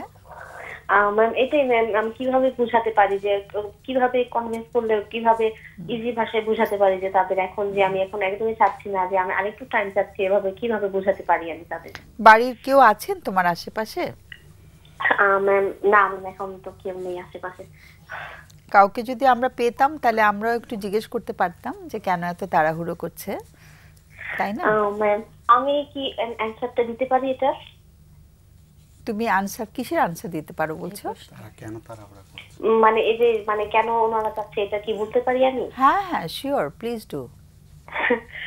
ওনাদের পার্সপেক্টিভ হচ্ছে, ভাষা সবাই বলে যে অল্প বয়সে বিয়ে হলে ভালো, এরকম অনার্স পাস করলে ভালো বিয়ে হবে না, তারপরে ভালো পাত্র পাওয়া যাবে না, তাই তো? অনার্স পাস করতে করতে নিজের বয়স হয়ে যায়, এরকম অনার্স পাস করলে অনেক বয়স হয়ে যায়, অনেক সে হয়ে যায়, এত বয়স হলে তখন পাত্র পাওয়া মুশকিল হবে, সবাই ছোট ছোট মেয়ে খুঁজে আর কি, তাই তো? মুশকিল হচ্ছে যে আমাদের আসলে এটা, আমাদের তো আসলে মানে সামাজিক প্রেক্ষাপটের জায়গা থেকেই হয়তো জিনিসটা আসছে, ওইভাবেই আমরা চিন্তা করি। তো সেই জন্য তোমার মাকেও তুমি বোঝাতে পারছো না? ম্যাম আম্মুকে আমি বোঝাই মাঝে মাঝে, আম্মু আমার সাইডে কথা বলে, আবার যখন সবাই বলে যে না কেন এরকম, তখন আম্মু যদি পক্ষের কথা বলছে তখন আবার সবার কথাই শুনে, তখন আবার মায়ের মতটা বদলে যায়, শুনে একবার সবার কথা শুনে। তখন মার উপরে রাগ হয় না একটু? রাখতে হয়, কিন্তু কি করবো আমি। একটু রাগারাগি করো মাঝে মাঝে? হ্যাঁ জি ম্যাম, রাগারাগি হয়, আমি একটু বেশি রাগ করি, একটু লাউড কথা বলতে ফেলি। আচ্ছা ওকে, তোমার প্রশ্নটা কি করে বিয়েটা ঠেকিয়ে রাখবো, এটা প্রশ্ন? না আমি বলতে চাচ্ছিলাম যে মানে কিভাবে সবাইকে বুঝিয়ে বলবো যে আমার কোনো খারাপ কিছু নেই, মানে কোনো খারাপ ইস্যু নেই, কিন্তু আমি চাচ্ছি যে একটা বছর। আচ্ছা, কোনটা খারাপ ইস্যু বলছো তুমি? তোমার কোনো প্রেম নেই, সেটা কি খারাপ? সেটা প্রেম, এটাই তো ওনারা সবাই তো এটাই বলে ম্যাম। ওকে, তো তুমি কোনো কারোর সাথে প্রেম করছো না, সেটা যে একেবারে সত্যি কথা, এটা বোঝাবে কেমন করে, তাই তো? না এটা না ম্যাম, এটা তো বুঝে না, মানে ম্যাম আমি একটু বলি ম্যাম, মানে ওনারা বলছে যে ম্যাম বিয়ের পর যে একটা রিলেশন হয় না হাজবেন্ড ওয়াইফের, সেটার জন্য আমি মনে হয় প্রস্তুত না, এটা ওনারা মিন করে। বিয়ের পরে যে হচ্ছে হাজবেন্ড ওয়াইফের একটা রিলেশন হয় না, সেটার জন্য হয়তো আমি প্রস্তুত না, মানে আমি ওই জিনিসটা, শারীরিক সম্পর্কটা যেটা বলছো, হ্যাঁ হ্যাঁ হ্যাঁ, ওই পরিষ্কার করেই বলো না, ফিজিক্যাল যে রিলেশনশিপটা সেটার জন্য তুমি প্রস্তুত না। হ্যাঁ জি ম্যাম, আরেকটা ইস্যু, এটা ওরা ভাবছেন, সেটা কি ওরা ভাবছেন? জি জি ওরা ভাবছেন যে তুমি ওই শারীরিক সম্পর্কের জন্য মানসিকভাবে তৈরি হতে পারছো না, দ্যাট ইজ দেয়ার পারসেপশন, তাই তো? জি জি, কিন্তু সেটা তো সত্যি না। না না এটা সত্যি না। হ্যাঁ এটাই জি ম্যাম। হ্যাঁ ওকে, আরেকটা কি যেন বলবে বলছিলে? জি ম্যাম। ম্যাম সবাই বলে যে বাসার সবাই বলে যে আমি ওয়াশরুমে একটু বেশি সময় নিই সেটা, তো তার জন্য সবাই আমাকে মানে বিভিন্ন সময় বলে যে তোমার সূচিবায়ু সমস্যা আছে, ওসিডির সমস্যা আছে, তুমি ওয়াশরুমে কেন এত সময় লাগাও, এত পানি ইউজ করো কেন, এত ইসে করো কেন, এটা অনেক সময় বলে সবাই আমাকে। ওকে, তো সেই জন্য কি বিয়ে দিলে যদি সমস্যা থেকে থাকে বিয়ে দিলে সেটা শেষ হয়ে যাবে? সেটার সাথে বিয়ের কি সম্পর্ক? তো তুমি যে বাথরুমের সময় নিচ্ছ সেটার সাথে বিয়ের কি সম্পর্ক? হ্যাঁ এটাই তো ম্যাম, আমার ওই যে আমার ওসিডি সমস্যা আছে না, সবাই বলে যে এটা তোমার ওসিডি সমস্যা আছে, তাই হয়তো আমি এই ফিজিক্যাল রিলেশনটাকে ভালো থেকে দেখি না, এটা কেমন হয় আমি ঘৃণা করি, তাই এরকম বলে। আচ্ছা আচ্ছা, ওকে, ওরা ওইভাবে কানেক্ট করছেন, বুঝতে পেরেছি। হ্যাঁ, তো তোমার আসলে ওসিডি একটু আছে, কম অল্প বিস্তর আছে ওসিডি? ম্যাম আমার মনে হয় যে হালকা একটু মনে হয় আছে। আমি মনে হয় ধুলাবালি একটু সহ্য করতে পারি না, মানে কোনো নোংরা জিনিস দেখলে আমি সাথে সাথে এটা ক্লিন করে ফেলি, মানে নোংরা জিনিস আমার ভালো লাগে না, একটু ক্লিন থাকতে পছন্দ করি। একটু না বেশি? ম্যাম একটু, অনেক বেশি না, একটু। হ্যাঁ আচ্ছা, যেমন একটু দুই একটা উদাহরণ দাও যে কি কি কি পরিষ্কার করো তুমি? ম্যাম আমি যেমন ঘরটা সবসময় ক্লিন রাখতে পছন্দ করি, যে আমার বেডটা সবসময় ক্লিন রাখতে পছন্দ করি। তোমার বেডে আমি যদি তোমাদের বাসায় এসে তোমার বেডে বসি, তুমি কি চাদরটা পাল্টে ফেলবে? না মা, না না না, এরকম না, অত ডিপ না, অত বেশি না, মানে কি হট করে বাইরে থেকে এসে। না, আমি তো বাইরে থেকে যাব, আমি হয়তো একটু বাজার টাজার করে তারপর গেছি, তুমি কি বসতে দেবে তোমার বিছানায় আমাকে? ম্যাম একটু হ্যান্ড ওয়াশ করলে একটু বসতে দেব। আচ্ছা, আমি হ্যান্ড ওয়াশ ছাড়া বসতে পারবো না। তাহলে আমার তো খুব অতিথি হিসেবে যাব, তুমি আমাকে হ্যান্ড ওয়াশ করতে বললে আমার মন খারাপ হবে না? এটা তো মনে হয় যে এটা তো করা উচিত, মানে বাইরে থেকে হুট করে চলে এসে তো হ্যান্ড ওয়াশ বা করে না করে তো ঘরেটা কমপ্লিট নেই। হ্যান্ড ওয়াশ করলে তুমি বসতে দেবে, তাই তো? জি জি হ্যাঁ। আচ্ছা, আর কি কি অসুবিধা হয় তোমার অপরিচ্ছন্ন কোন জিনিসগুলোতে? ম্যাম ধুলোবালি দেখতে পারি না, ধুলোবালি বা কোনো নোংরা জিনিস দেখতে পারি না। কেমন আর কি নোংরা জিনিস? ম্যাম ধুলোবালিতে বিশেষ সমস্যা হয়, আর হচ্ছে আর তেমন আর জামা কাপড় একটু বেশি ওয়াশ করি আমি। হ্যাঁ বেশি মানে জামা কাপড় একটু নোংরা হয়ে গেলে জলদি জলদি ওয়াশ করে ফেলি। নোংরা হয় কিভাবে? নোংরা মানে একটু বাইরে একটু ধুলাবালি লেগে গেলে বাইরে থেকে আসলে ওয়াশ করে দেই। বাইরে থেকে আসার পরেই তুমি জামাটা পরিষ্কার করো, ওয়াশ করো? জি জি। আর বাথরুমে যে সময় বেশি নিচ্ছ সবাই বলছে, সেটাকে তুমি মনে করো যে তাই হচ্ছে? না ম্যাম, আমি সবসময় বেশি লাগে না, যখন একটু হেয়ার ওয়াশ করা হয় তখন বেশি লাগে, কিন্তু আদারওয়াইজ তো সবসময় তো বেশি লাগে না, প্রত্যেক দিন তো বেশি লাগছে না। এই আন্দাজ কতক্ষণ লাগে? ধরো তুমি হাত মুখ ধুতেই গেছো বা তুমি শাওয়ার নিতে গেছো, কতক্ষণ ধরে শাওয়ার নিচ্ছ তুমি? ম্যাম শাওয়ার নিতে তো হাফ এন আওয়ার বা 20 মিনিট এরকম লাগে। আচ্ছা ওকে, তো তোমার প্রশ্নটা হচ্ছে যে কি করে বিয়েটা ঠেকাবে, তাই তো? নাকি আমি জানি না, সেটাই কি প্রশ্ন? হ্যাঁ ম্যাম, এটাই এরকমই, কিছুদিন পরে করতে চাচ্ছিলাম, এটাই কিভাবে বোঝাবো, কিভাবে সবাইকে একটু বোঝায় রাজি করবে। হ্যাঁ আরেকটা সমস্যা, আরেকটা প্রশ্ন যে আমার কি আসলে ওসিডি আছে নাকি আমি এটা কোনো সমস্যা আমার কি? তুমি যে আমাকে হাত ধোয়া ছাড়া বসতে দেবে না সেটা নিয়ে আমি একটু চিন্তায় পড়ে গেছি। যাই হোক, না না, আমি দুষ্টুমি করছি, তুমি একটু লাইনে থাকো। হ্যাঁ, তোমার প্রশ্নটা হচ্ছে যে কিভাবে ওদেরকে তুমি কনভিন্স করবে, তাই তো? দিস ইজ ইওর কোয়েশ্চেন, একটু লাইনে থাকো, তোমাদের প্রশ্ন। ফাইজা, আচ্ছা, আপনার কাছে কি এরকম মনে হয় যে আপনি যখন কলেজে যাচ্ছেন, কলেজে পড়ছেন আপনি, তাই তো? অনার্স পড়ছেন। হ্যাঁ, যখন যাচ্ছেন বন্ধুদের সাথে আছে না, ক্যাফেটেরিয়ায় বসে খাচ্ছেন বা মিশছেন, সেই জায়গাগুলোতে কি সবাই মিলে একটা প্লেট থেকে কিছু খেলে ওটা খেতে আপনার অসুবিধা লাগে? নো ম্যাম, এরকম তো না। আচ্ছা, আর নতুন মানুষের সাথে মেশার ক্ষেত্রে কোনো অস্বস্তি কাজ করে কিনা? না ম্যাম, এরকম হয় না। আচ্ছা, আরেকটা কথা বলতে চাই ম্যাম, সবাই আমাকে না অনেক মুডি ভাবে যে আমি অনেক মুডি, আমি কেউ সাথে কথা বলতে চাই না, কিন্তু আসলে কিন্তু রিয়েলিটি এরকম না, কিন্তু আমি কিন্তু অনেক ফ্রেন্ডলি, মানে আমি সবার সাথে অনেক বন্ডিং ক্রিয়েট করতে চাই, কিন্তু সবাই আমাকে ভাবে যে আমি অনেক মুডি, আমি এই যে অন্যরা যে আপনাকে ভাবে, আপনার কাছে কি মনে হয়, আপনার কোন বিষয়টা দেখে তাদেরকে আপনাকে মুডি মনে হয়, বা মনে হয় যে না আপনি অন্যদের সাথে মিশতে চাইছেন না, আপনার কি মনে হয় এটা? সবাই তো এটাই ভাবে যে আমি মুডি, কিন্তু আমি তো সবার সাথে ফ্রেন্ডলি বিহেভিয়ার করি, কিন্তু ওরা ভাবে যে আমি moody. Do you have friends? তোমার যথেষ্ট বন্ধু আছে? জি ম্যাম, ফ্রেন্ড আছে। হ্যাঁ, ফ্রেন্ড আছে। আচ্ছা, আমি একটু আপনার কাছে জানতে চাইবো যে বিয়ের প্রেশার ছাড়া বাবা মার সাথে আসলে ওভারঅল আপনার সম্পর্কটা কেমন? অন্যান্য বিষয়ে সরি একটু শোনা যাচ্ছে না ভালোভাবে। এখন কি শুনতে পাচ্ছেন? একটু আওয়াজ হচ্ছে। হ্যালো, আবার করো প্রশ্নটা। আপনি কি শুনতে পাচ্ছেন আমাকে এখন? সরি, এখন শোনা যাচ্ছে না ভালোভাবে। ওকে, আচ্ছা, আমার কথা শোনা যাচ্ছে? জি ম্যাম, আপনার কথা শোনা যাচ্ছে। প্রশ্নটা ছিল যে বিয়ের প্রেশার ছাড়া আর কোনো অসুবিধা হচ্ছে কিনা তোমার, তাই তো? বাবা মার সাথে বাবা মার সাথে আর কিছু নিয়ে সমস্যা হচ্ছে কিনা? না ম্যাম, এরকম আর কোনো সমস্যা নেই। এমনি বাবা মার সঙ্গে সম্পর্কটা ভালো, কিন্তু তারা যে বিয়ের জন্য প্রেশারাইজ করছেন, এটাতে করে সম্পর্কের একটু অবনতি ঘটছে, তাই তো? জি ম্যাম, হ্যাঁ, যখন আমি তাদেরকে বলতে যাই যে না এরকম এখন চাই না, তখন আমার উপর একটু রাগ করে, রাগারাগি করে ফেলেন। আর কোনো প্রশ্ন? না ম্যাম, আপাতত বলো আমাকে, তোমারটা যদি শুনতে না পায়।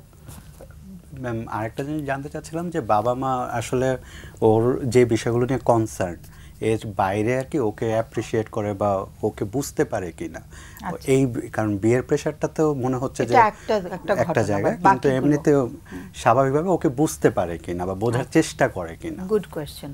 তুমি কি শুনতে পেয়েছো? জি ম্যাম, আমি শুনতে পেয়েছি, আনসার দিচ্ছি। তুমি উত্তরটা দিয়ে ফেলো। জি জি ম্যাম, খুব একটা বুঝে না ম্যাম, আব্বু আম্মু খুব একটা বুঝেন না, কিন্তু বাসার আশেপাশে খালামণি আছেন, ওনারা একটু বোঝেন, অত বেশি না। আচ্ছা, তোমার একটু মনে হয় তোমাকে ওরা একটু কম বোঝে, তাই তো? তোমার মনের অনুভূতিগুলো তারা তেমন ধরতে পারেন না, তাই তো? আর আপনার ভাইয়ের সাথে?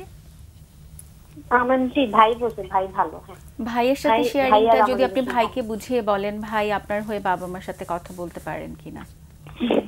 ম্যাম, ভাইয়াও বলেন, কিন্তু না ভাইয়ের কথা শুনে না, তো কনভিন্স হয় না যে এটাই ভালো হয়। বাবা মা দুজন ভালো বন্ধু? ম্যাম, আমার সাথে না, তারা দুজনের সাথে।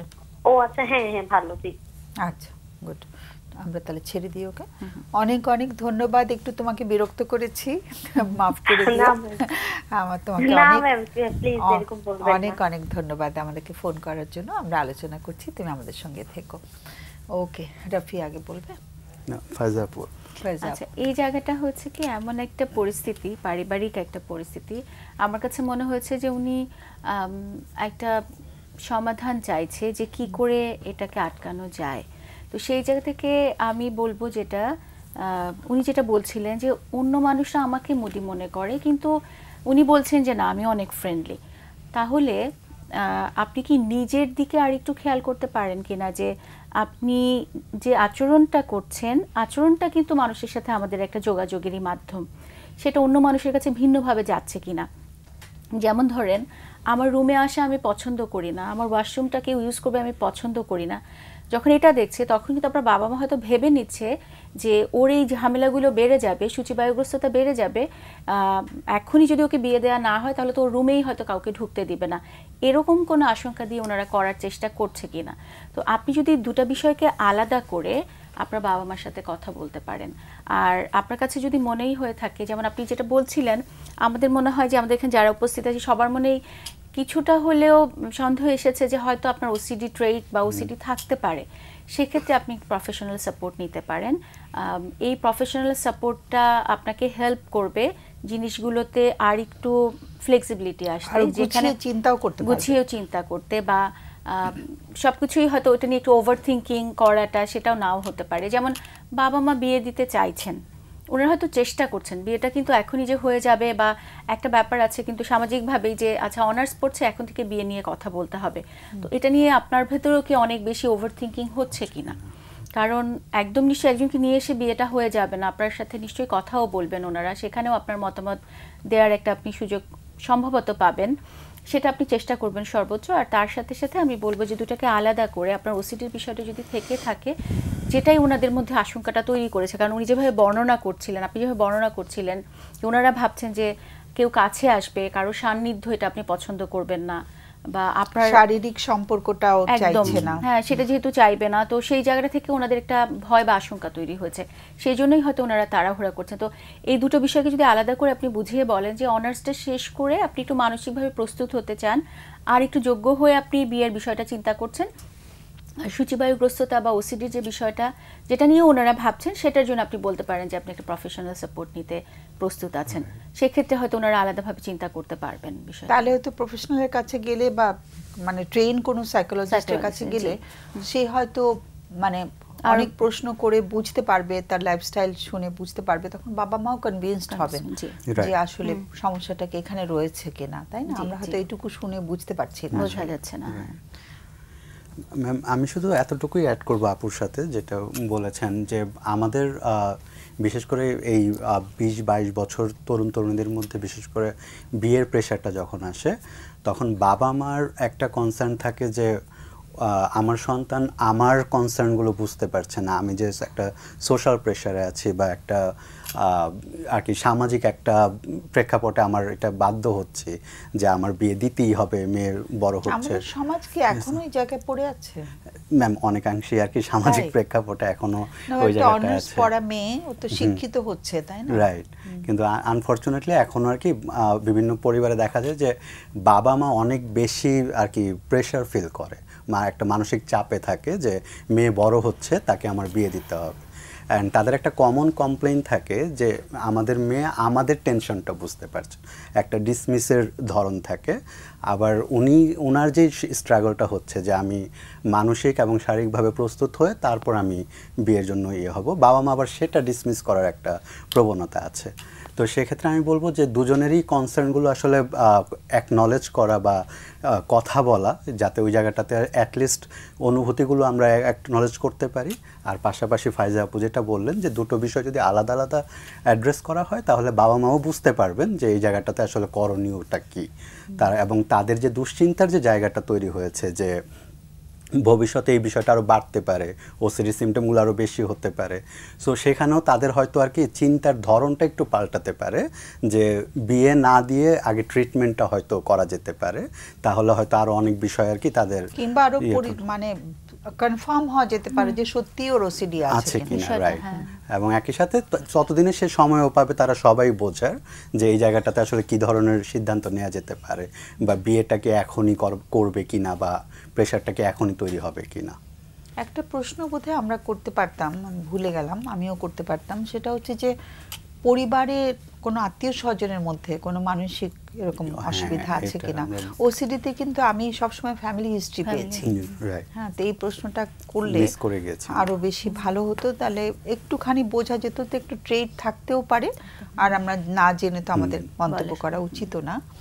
তাহলে তুমি বলতে চাইছো যে মানে ও যাতে কমিউনিকেট করে, কমিউনিকেশনটা অনেক সময় হয় কি, আমি আগের ফোনের ব্যাপারেও বলতে চাচ্ছিলাম, অনেক সময় মৌখিকভাবে বলে কাজ হয় না, যে আগের যে ছেলেটা ফোন করেছিল বাবার সাথে দূরত্ব হয়ে গেছে, মানে আমরা যদি লিখিতভাবে করি, হ্যাঁ, মানে ও যে আগের যে ফোনটা ছিল, যে বাবাকে একটা খুব সুন্দর চিঠি লিখতে পারে যে বাবা আমি তোমাকে মিস করি, তোমাকে ভালোবাসি, খুব মনের আবেগ দিয়ে যদি সে চিঠিটা লেখে, এবং ও যদি সেটা করে যে তোমরা আমাকে যে জোর করছো, আমার ভীষণ কষ্ট হচ্ছে ভেতরে, তোমরা আমাকে এত তাড়াতাড়ি বিদায় দিতে চাচ্ছ কেন, আমি তো তোমাদের খুব ভালোবাসি, হয় না, যে একটু আবেগটাকে খুব সামনে এনে যদি কিছু লিখতে পারে, আমি জানি না তাতে কতটুকু ওনারা কতটুকু বরফ গলবে, তারপরেও চেষ্টা তো ত্রুটি না করলে ভালো হয় আর কি। জেনুইন আর কি অনুভূতিটা যখন, অথেন্টিক ফিলিংসটা যখন প্রকাশ করতে পারি, অধিকাংশ ক্ষেত্রে আসলে সিচুয়েশনটা অনেক সহজ হয়ে আসে সবার জন্য।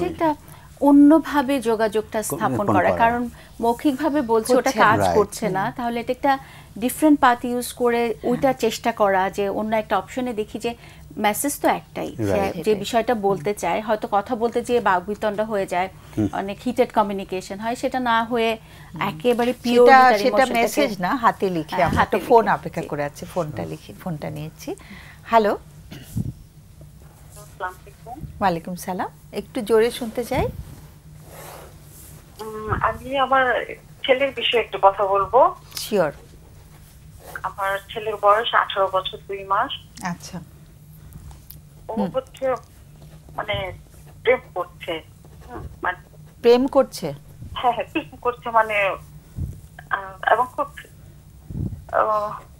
কিভাবে বলবো, সমবয়সী, মানে মেয়ে ক্লাস 10-এ পড়ে, ও হচ্ছে এবার ও লেভেল দিল।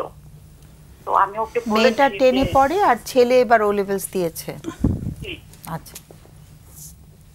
তো আমি ওকে বলেছি যে ঠিক আছে, এখন তো এরকম হয়, অনেকের সঙ্গে পরিচয় হয়, প্রেম হয়, সেটা অনেক সময় থাকেও না, হচ্ছে ব্রেকআপ হয়। তো এই ক্ষেত্রে এটা হয় সাধারণত। তো এটা এত সিরিয়াস ভাবে দেখা, বলছি না না, আমি কেন এখানে তাহলে সময় নষ্ট করব। হ্যাঁ, আমি এটা সিরিয়াস ভাবেই নিয়েছে, মানে মেয়েকে বিয়ে করবে। আমি বুঝি কে সময় নষ্ট করার কথা কি বলছে। ওকে যখন বলেছি যে এখন তো অনেকেই করে, বন্ধুত্ব হয় বা গার্লফ্রেন্ড থাকে, হ্যাঁ, তো এটা ঠিক আছে, তোমার সাথে একজনের হয়ে গেছে যখন, ঠিক আছে, এটা কোনো ব্যাপার, তুমি পড়াশোনাতেই মনোযোগটা বেশি রাখো। আচ্ছা। তো বলছে না, আমি পড়াশোনা তো করবো, কিন্তু এটাও আমি অত সহজ ভাবে মেয়েটাকে নিচ্ছি না, আমি সিরিয়াস ভাবে নিচ্ছি। আমি কেন আমি ওকে হালকা ভাবে দেখবো? ওকে আমি সময় দিচ্ছি, সময় নষ্ট করছি এটার পিছনে, তাহলে আমি তো সিরিয়াস। ওকে। আমি বললাম যে ও কিন্তু এক হিসেবে সমবয়সী, তোমার চেয়ে 2 বছরের ছোট। তোমার 18 হলে ওর যদি 16 হয়, এটা কিন্তু মোটামুটি পাশাপাশি বয়স। তো আমরা কিন্তু এমনি ফ্রি, ছেলে, আমি, আমাদের ফ্যামিলি, ওর বাবা সহ ফ্রি আছি। তো ও যথেষ্ট ফ্রিডম নিয়ে বড় হয়েছে।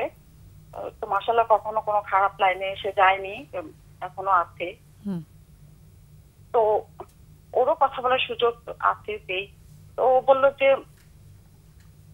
আমি বলেছি যে শোনো, সমবয়সী হলে কিন্তু অনেক সময়, এখন হয়তো ভালোই কাটবে, কিন্তু মাঝ বয়সে, মানে মাঝ সময় গিয়ে কিন্তু ওই একটু হয়, মেয়েরা একটু বেশি বুঝে, ওদের ব্রেনটা কিন্তু একটু আগিয়ে থাকে সমবয়সীর ক্ষেত্রে। বাবা তখন তো তুমি এখন ভালো লাগছে, তখন কিন্তু গন্ডগোল হওয়ার সম্ভাবনা থাকে, এটা একটা ব্যাপার।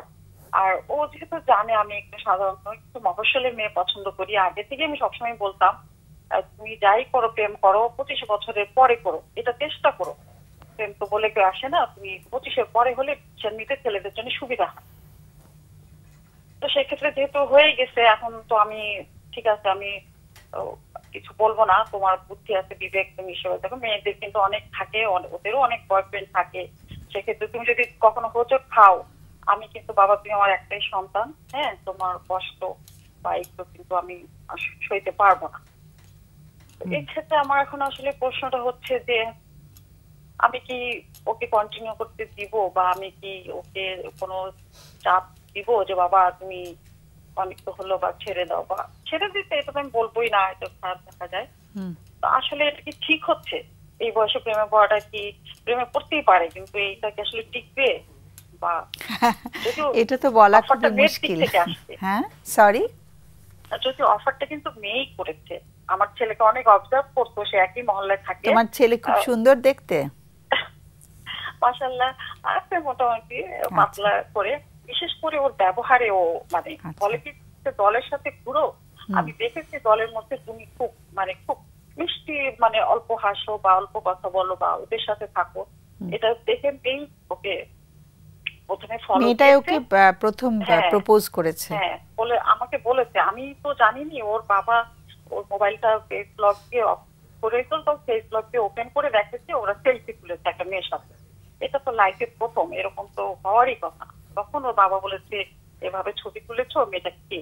বলছে আমার ফ্রেন্ড। তাহলে এভাবে ছবি তুললে কিরকম? ছবিটা আরেকবার বলো। সেলফি মানে হয়তো কোনো রেস্টুরেন্টে বসতে খেতে। আচ্ছা, দুজন একসাথে সেলফি তুলেছে, মাথা রেখেছে, হ্যাঁ, কাঁধে মাথা রেখেছে। আচ্ছা, এটা কাঁধে রেখেছে আর সেলফি তুলেছে রেস্টুরেন্টে কোথাও। তো বলে এইভাবে ছবি তুলেছো, এটা তোমার তো ফ্রেন্ড। তারপর ফ্রেন্ডের বাইরেও একটু তখন আমি বললাম, ফ্রেন্ডের বাইরে একটু কি বাবা বলো তো, মানে ওকে তো আমরা এত ওপিনিয়ন দিয়েছি যে আমার কাছে কথাটা লুকাবে, এটা আমি কখনোই ভাবিনি, যে তোর বাবাই বের করলো বিষয়টা। তো সেদিন আমি খুব হোঁচট খেয়ে ও আমার পিছনে পিছনে ঘুরতেছে, আম্মু বলো বলো এখন বলো কি, তাহলে তুমি একদিন কথা বলো ওর সাথে, একদিন কথা বলো। আমি দাঁড়াও বাবা, আমাকে ভাবতে দাও, আমার ছেলে হয়ে তুমি কিভাবে আমাকে না বলে থাকতে পারলে, আমি একটু আমার মানতে কষ্ট হচ্ছে। তারপর সে চুপচাপ ছিল, বলেনি, বলছে না মেয়ে ভালো।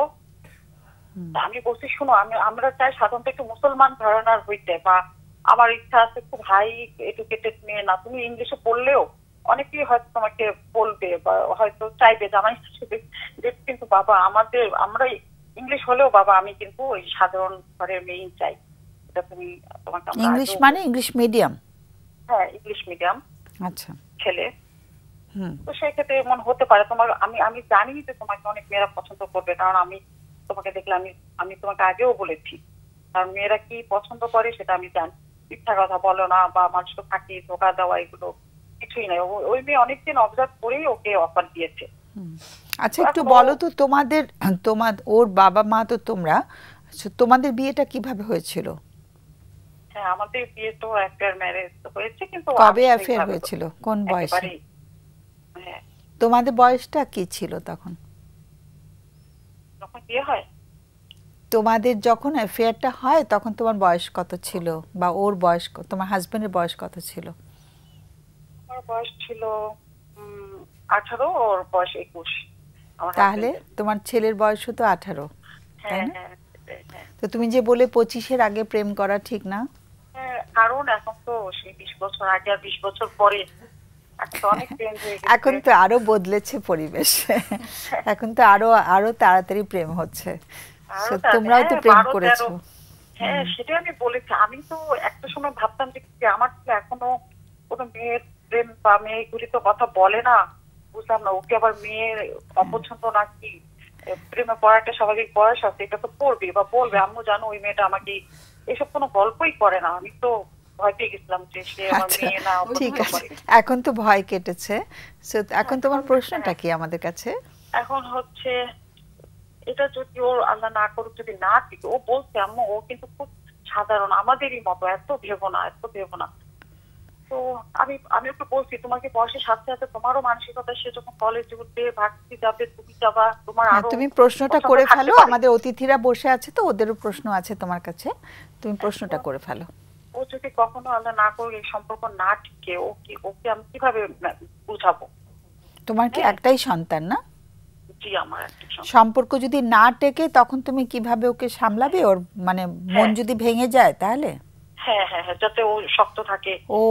আচ্ছা, সম্পর্ক না টিকলে মন যদি ভাঙে তখন সেভাবে, তখন তুমি কি করবে তাই নিয়ে ভাবছো? আচ্ছা, খুবই সুন্দর প্রশ্ন। ওকে, একটু লাইনে থাকো কেমন, আমাদের অতিথিদের প্রশ্ন থাকতে পারে। তার মানে কি, মানে আপনার প্রশ্নটার সূত্র ধরেই যদি জিজ্ঞেস করি, তার মানে আপনি চাইছেন সম্পর্কটা যেন ভালোভাবে টিকে থাকে? হ্যাঁ, আপনি এটা চাইছেন। ও যেহেতু বলছে যে ঠিক আছে মেয়ে ভালো আছে, আমি আমার কথা শুনে, তাহলে আমি যখন শুনছিলাম আমার মনে হচ্ছিল যে আপনার ভিতরে বেশ অনেকগুলো জায়গায় দ্বিধা আছে, যে আমি মফস্বলের মেয়ে চেয়েছিলাম, ইংলিশ মিডিয়ামের মেয়ে চাচ্ছিলাম না, বা বেশ কিছু জায়গা বলছিলেন যে আপনার ছেলেকেও আপনি বলেছেন। আপনার ওই দ্বিধার জায়গাগুলো কি পরিষ্কার হয়েছে? কারণ আমার একটা জায়গায় মনে হলো আপনার একমাত্র সন্তান এবং আপনার প্রত্যাশার জায়গাটা যেটা, যে আমার সন্তানের সাথে আমার খুবই ক্লোজ রিলেশন, আমার ছেলে আমার সাথে সবকিছু শেয়ার করে, তার মানে আপনার দিক থেকে আপনার মতামতটা কিন্তু তার মানসিক অবস্থা বা তার সম্পর্কের জায়গাটাতেও কিছুটা প্রভাবিত করতে পারে। তো আপনি যখন বলছেন যে আমি চাইছি সম্পর্কটা যেন না ভাঙে, কারণ সম্পর্কটা ভাঙলে আমার ছেলেকে আমি কি বোঝাবো বা ওর যে কষ্ট হবে, সেই আশঙ্কাটার পাশাপাশি সেই আশঙ্কাটার পাশাপাশি আপনি যেটা করলেন যে আপনি যখন তাকে আসলে ওই যে বলছেন যে সম্পর্কটা টিকবে কিনা বা থাকবে কিনা, তো আবারও যদি ওই প্রশ্নটাই করি যে আপনি চান তাহলে সম্পর্কটা থাকুক, তাই তো? হ্যাঁ, আমি সেটাই মনে করি যে থাকুক বলতে যে এটা কি ওকে বলেছেন? হ্যাঁ, ও যেটা বলছে মেয়ে ভালো, ফ্যামিলি ভালো, তো ঠিক আছে। আপনি বলেছেন ওকে, তাই তো? হ্যাঁ, আমি ঠিক আছে, ও যদি ভালো মনে করো ভালো। মানে সেটা তুমি একটু নিমরাজি হয়ে বলেছো কিনা? নিমরাজিটা বোঝো, মানে তুমি একটু অখুশি হয়ে বলেছো? হ্যাঁ, ছেলের খুশির দিকে তাকিয়ে। আমি মানে তুমি নিজে খুশি হওনি? ছেলে যাকে ভালোবাসবে তাকে আমি ভালোবাসবো। কিন্তু তোমার আমাদের তো মুখটা তো আমাদের মনের প্রতিচ্ছবি, তো তোমার মুখে কি ওই প্রতিচ্ছবিটা ওইটা ছিল কিনা যে মানে তুমি প্রেম করে ফেলেছো আর তো কিছু করার নেই, এরকম একটা অসহায়ত্ব ছিল কিনা তোমার ভেতরে? হ্যাঁ সেটাই, হ্যাঁ সেটা ছিল। ওকে, ছেলে তো সেটা দেখতে পাওয়ার কথা মার চোখে মুখে, তাই না? হ্যাঁ ছেলে সেটা হ্যাঁ বুঝতে পারে, কিন্তু তারপর আমি বলেছি যেহেতু তোমাকে আমরা ভালোবাসি, তুমি যাকে ভালোবাসো আমরাও তাকে ভালোবাসবো। হ্যাঁ ওটা তুমি বলেছো, কিন্তু মন সায় দিচ্ছিল না আর কি। হ্যাঁ সেটা বোঝা যাচ্ছে। একটু লাইনে থাকো, আরো কোনো প্রশ্ন থাকতে পারে। রাফি একটু প্রশ্ন করে না, আমাদের সময় প্রায় শেষ। আমি একটু জানতে চাচ্ছি আপনার কাছে, আপনি যখন নিমরাজি হয়েছেন, ম্যাডাম যেটা একটু আগেই বললেন যে আপনার মুখচ্ছবি তো এটা আর কি ফুটে উঠছিল, সো আমাকে একটু বলবেন যে আপনার সন্তান আসলে কেমন ফিল করছে যে আপনি নিজের অনিচ্ছার গিয়েও যখন রাজি হচ্ছেন, ও আসলে কেমন অনুভব করছে, বা ও যে আপনার পেছনে পেছনে আপনি কোথাও একটু উল্লেখ করছেন যে ও জানতে চাচ্ছে আপনার কাছে যে আপনি আসলেই অনুমোদন দিচ্ছেন কি না, বা আপনার অনুমোদনের যে প্রয়োজনীয়তা সে অনুভব করছে, সেখানে আসলে ও কেমন অনুভব করছে বা ও কেমন আছে আমাদেরকে একটু বলবেন? হ্যাঁ সে ভালোই আছে, সে ভালোই আছে, ভালোই। আচ্ছা ওকে, কোনো ই নেই তো, সে ভালোই কাটছে ওখানে। বরং আমাকে বলছে যে তুমি কেন কিছু জিজ্ঞেস করছো না, আমি তো অবাক হচ্ছি তুমি কেন ওর কথা কিছু জিজ্ঞেস করো না। আমি তো চাই তুমি কিছু জিজ্ঞেস করো, বা আমি ওকে ডাকি, তুমি ওর সাথে কথা বলো, ওকে বোঝাও তুমি কেমন চাও সেটা বলো। হ্যাঁ এটাও তুমি ওর সঙ্গে কথা বলতে পারো। আমি তো ওকে একদিন ডাকবো, ও কিন্তু আমাদের মতোই সাধারণ, যতটা ভাবছো এত না। তার মানে আপনি যে ওকে নিয়ে উদ্বিগ্ন এবং রিলেশনশিপটা নিয়ে আপনি উদ্বিগ্ন, সেটা ও বুঝতে পারছে এবং ও বারবার আপনাকে আশ্বস্ত করতে চাচ্ছে যে আপনি একবার কথা বলেন, একবার একটু মিশে দেখেন, তাই তো? ঠিক আছে, অনেক অনেক ধন্যবাদ ফোন করার জন্য। আমাদের অতিথিরা আলোচনা করবে, একদম সময় শেষ, একটু আলোচনার তুমি থাকো সঙ্গে, খুব তাড়াতাড়ি শেষ করতে হবে আমাদের, 2 মিনিট সময় পাবে তোমরা। এই জায়গাটাতে আপনি যেভাবে বলছিলেন যে আপনার ছেলে কিন্তু আপনার সাথে কমিউনিকেট করছে যে তুমি ওর সাথে একবার কথা বলো, এবং আপনার ভেতরেও কিন্তু কিছু ধারণা আছে যে এরকম আশঙ্কা করছেন যে এই মানুষটা হয়তো আমার ছেলের জন্য ঠিক উপযুক্ত হবে না। তো সেই জায়গা থেকে বলবো যে যোগাযোগটা করাটা, তার সাথে হয়তো আপনি দেখা করে কথা বলতে পারেন। তারপরে যদি আপনার কাছে মনে হয় যেহেতু ওদেরও এখন গ্রোয়িং এজ বা বড় হচ্ছে, সেই জায়গা থেকে আপনার সন্তান কিন্তু আপনার কাছে জানতে চাইছে যে আপনার কোন কোন জায়গায় কী কী অবজারভেশন আছে, সেটা না বলে যদি আপনি ওর সাথে এই জায়গাটাতে একটু দূরত্ব রাখেন, তাহলে কিন্তু তার ভেতরেও এটা একটা কষ্ট তৈরি করতে পারে বা আপনাদের ভিতরে দূরত্ব তৈরি করতে পারে। তো এই জায়গাতে আমি বলবো যে ওর সাথে আপনি খোলামেলা কথা বলতে পারেন। ওর যে একজন বিশেষ বন্ধু হয়েছে তার সাথেও দেখা করে কথা বলা, সেক্ষেত্রে আপনি যেটা চাইছেন যে এই সম্পর্কটাতে এমন কোনো জটিলতা যেন না আসে যেটাতে আমার সন্তান কষ্ট পেতে পারে, সেটা থেকে হয়তো এটা কিছুটা হলেও নিরাপত্তা দিবে। মানে আমার খুব ছেলেটাকে নিয়ে প্রাউড ফিল হচ্ছে, বাচ্চাটাকে নিয়ে। রাফি, আমি প্রথমেই হচ্ছে আপনাদের মা এবং ছেলে সন্তান দুজনকে হচ্ছে আমি অ্যাপ্রিসিয়েট করি যে আপনারা যেভাবে কথা বলছেন, বিষয়গুলো নিয়ে উঠে আসছে। আমি শুধু একটু অ্যাড করব ফাইজা আপুর সাথে, সেটা হচ্ছে যে আপনি যে আশঙ্কাটা করছেন যে যদি কোনো কারণে রিলেশনশিপটা না টিকে অথবা কোনো প্রকার আর কি হার্টব্রেকের অবস্থায় চলে যায়, তখন আপনি কি করবেন, মূলত সেটাই ছিল প্রশ্ন। সো আমি এখানে অনুরোধ করব যেটা যে আর কি অনুভূতিগুলো একটু বোঝার চেষ্টা করা এবং জীবনের প্রত্যেকটা ধাপে যে পরিবর্তনগুলো আসে সেইগুলো সম্পর্কে আপনার সন্তানকে একটু বাস্তবভিত্তিক কিছু ধারণা দেওয়া। একই সাথে আমাদের যে মনোসামাজিক কিছু দক্ষতা আছে যেগুলো হচ্ছে আমাদের তীব্র অনুভূতিগুলো ম্যানেজ করার ক্ষেত্রে অ্যাপ্লাই করতে পারি বা প্রয়োগ করতে পারি। সো আপনি নিজেও আর কি সেই জায়গাগুলোতেও চর্চা করতে পারেন এবং আপনার সন্তানকেও সেগুলো শেখানোর উদ্যোগ নিতে পারেন, যাতে ভবিষ্যতে যদি এ ধরনের কোনো পরিস্থিতি তৈরি হয় যেখানে সে প্রচণ্ড হার্টব্রেকের শিকার হচ্ছে বা অন্য কোনো অনুভূতির মধ্য দিয়ে যাচ্ছে, সেটা যাতে সে সুন্দরভাবে ম্যানেজ করতে পারে এবং সুস্থভাবেই যাতে পরবর্তী জীবনটা অতিবাহিত করতে পারে, সেটা আমার তরফ থেকে থাকবে। ফাইজার, আর কিছু অ্যাড করার আছে? মানে এই জায়গাটা আমার কাছে যেটা মনে হয়েছে যে মায়ের নিজের উপর কাজ করার আছে, কারণ মায়ের ভেতরে আমি একটা খুব অস্বস্তি দেখতে পেলাম যে এত আমার ক্লোজলি অ্যাটাচ মানুষটা সে এখন ডিভাইডেড হয়ে যাচ্ছে বা অন্য কারোর সাথে একটা সম্পর্কে গিয়েছে, সেপারেশন অ্যাংজাইটি, এবং ওনার ভেতরে যে একটা পেইন যেটা উনি ডিল করছেন, মুখে বলছেন কিন্তু ছেলে কিন্তু বুঝে যাচ্ছে। তো ওইটা আপনি আপনার নিজের জায়গাটা নিয়ে আপনি একটু মনোযোগী হবেন, সেলফ কেয়ার করা এবং ডেভেলপমেন্টাল পার্ট অনুযায়ী কিন্তু আসলে এটা হওয়ারই ছিল, এটাকে উদযাপন করার মতোই একটা ব্যাপার যে সে বড় হয়েছে, নিজে ডিসিশন নিচ্ছে এবং মাকে বারবার কিন্তু ওটা বলছে যে দেখো আমাদের মতোই, তোমার যেমন পছন্দ, তার মানে মায়ের পছন্দটাকে সে কতটা গুরুত্ব দিচ্ছে। তো এই সম্পর্কটাতে কোনো মানে জটিলতা যেন না হয়, সেই জায়গাটাতে যোগাযোগটা খুবই দরকার, মানে খোলামেলা কথা বলতে হবে এবং আপনার নিজের বিষয়টা নিয়ে আপনার কাজ করতে হবে। যে সেপারেশন অ্যাংজাইটিটা হচ্ছে যে কন্টিনিউয়াস ওনার ভিতরে একটা হেজিটেশন কাজ করছে, এই পার্টটা আমার কাছে মনে হয় মানে এখন থেকে একটু অ্যাংজাইটি, সেপারেশন অ্যাংজাইটি যেটা বললে এখন থেকে একটু উদ্বেগের মধ্যে ঢুকে গেছে আর কি। আর খুব একটা ছেলে তো মানে একাধিক সন্তান থাকলে হয়তো উদ্বেগটা আর একটু কম হতো কিনা আমরা জানি না, অনেক সময় একমাত্র সন্তান হলে বোধহয় আমরা একটু বেশি, যেটাকে ইংরেজিতে বলে পজেসিভনেস, হয়তো সেটা নাও হতে পারে, বাট একটু পজেসিভনেস কাজ করে যে আমার সন্তান, সো আমি একটু আগলে রাখবো, বা এই মানুষটা জীবনে এসেছে আমি জানতেই পারলাম না, এটা আমাকে বললো না, আপা যেটা বলছিলেন আরেকটি মানুষ যে আমার ছেলের মনটা দখল করছে, হ্যাঁ, তো সেটা একটা কষ্ট থাকার কথা। আমরা কি শেষ করব? দুজনকে ধন্যবাদ, আমাদের শেষ করতে হবে, দুজনকে অসংখ্য ধন্যবাদ। আর সুপ্রিয় দর্শক, একদম শেষ ঘন্টা বেজে গেছে, আমাদের বিদায় নিতে হবে। আর আগামী অনুষ্ঠানের বিষয়বস্তুটা অনেকটা আজকের বিষয়বস্তুর কাছে সঙ্গে একটু কানেক্টেড। সেটা হচ্ছে কেউ যখন আমাকে ছেড়ে চলে যায়, খুব প্রিয় মানুষ, সে আমাকে ছেড়ে চলে গেছে, কিন্তু সে কোনো যুক্তিসঙ্গত ব্যাখ্যা দিচ্ছে না যে কেন ছেড়ে চলে গেল।